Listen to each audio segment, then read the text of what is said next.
So, guys, a lot of discussion about that last drive, especially late in that drive. Play calling, what they ended up deciding to go. I mean, we were all watching it together, and you basically called it out. Don't run the sprint out. Don't run the sprint out. And if you all knew, sitting in a room together. Tell why you knew. That was a great one. Well, for the fact that they had number 40 at the bottom of the screen in a 3-by-1 formation, last name Coleman, the fullback. Yeah. Coleman, don't know his first name, but I know it's Coleman. The fullback in the 3-by-1 formation, knowing that they were going to the right. So when he sprinted out to the right, they locked up Sanu in the slot. The only option he really had was outside to Julio Jones, and the cornerback won that match. All your playmakers were to one side, which you just mentioned. You got 40 here singled up as a single wide receiver. That has to be Julio. Like, you got to have two guys that are paying attention to what Julio is going to run over here.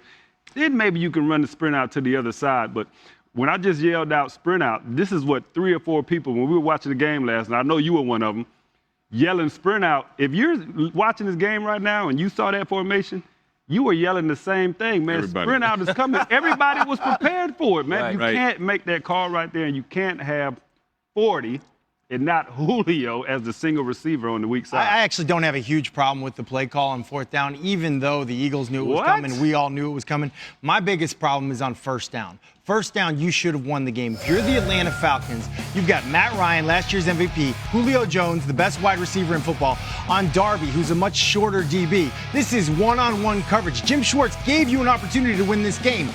You have to make that play. Your 2 best players on offense. You have to connect in that situation. Matt Ryan and Julio Jones, I think they're awesome. I think they're excellent. The problem is they're not excellent in the red zone, and that's why they're going home. 1 out of 18 when targeting Julio Jones in the end zone this season. That's Matt Ryan and Julio. Who knows? Well, but if I'm those guys this offseason, that's all I work on. I'll tell you one reason. Off-season. You talked about the throw, and then you talked about Julio and his route.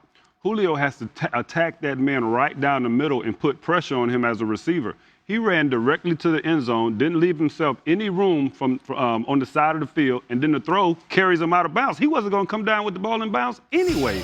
So there was a bad route, bad throw, and that's why he's 1 for 18 with the Julio in the red zone. Well, you know, it's funny, Randy, you talked about it earlier to me about when you're throwing that fade ball, why do it out of gun? Right. You know, but I looked at this, and I told you, Matt, as it got inside the 10, I said the Eagle defense has this game right where they want it because of that situation. The struggles that Matt Ryan, quite honestly, has always had outside of having Tony Gonzalez in there. Yep. He's always struggled in that area. So you're right.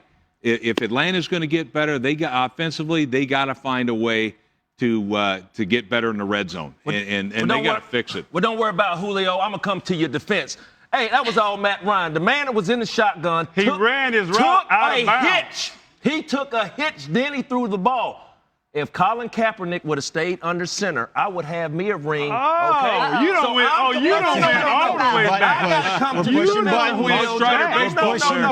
What do we play the game for? We play to win, right? Yeah. Win championships. I don't have a ring because all week I told the coach, keep the quarterback under center. The fade ball will work perfectly. Well, guess what? Last night I seen the same thing with Matt Ryan in the shotgun. By him getting that ball, he took a second hitch. Julio is ready to go up, gather himself. You see he misjudged the ball. He mistimed the ball. That means that he was ready to jump up and get the ball earlier. If you run your route directly to the end zone, you give me a chance to play you as a defensive back. I'm not worried about anything else. I can get my feet set. I can get my eyes around, and I can see the football. But if you attack me right down the middle, I got to worry about whether you're going inside or outside. Darby didn't have no pressure.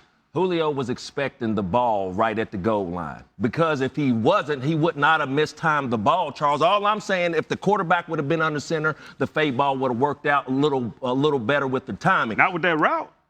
Hey, bro. If he runs the route exactly, he could be under center. He could be in the locker room. I don't care. He played right into Darby's hands on that route. We're talking a lot about Matt Ryan. They're done, and no disrespect. Let's talk about the quarterback on the other side, Nick Foles. Matt, you've said for a few weeks now that you had confidence in Nick Foles. What did you see in him yesterday that gives you any confidence going forward? Well, we talked about it yesterday. The way to win the game was to stay on the field, and that means third down conversions. Nick Foles had an excellent day converting on third downs. And really, that's a challenge when you're going up against the Atlanta Falcons. And they weren't all third and shorts. They were 3rd and 7 to 10, 3rd and 7 plus. Here we are in 3rd and 8 going to Alshon. There was a moment in this game where he got hot, where he was hitting Alshon. They used the screens like they always do. And then Zach Ertz has been just a reliable pass receiver as a tight end, even playing outside wide as a wide receiver in that spot. We mentioned slant routes yesterday. We showed it on the film how they've done it this season. That's a 3rd and 8 they call a slant, which means you're going to catch it at about 4 or 5 yards and have to get that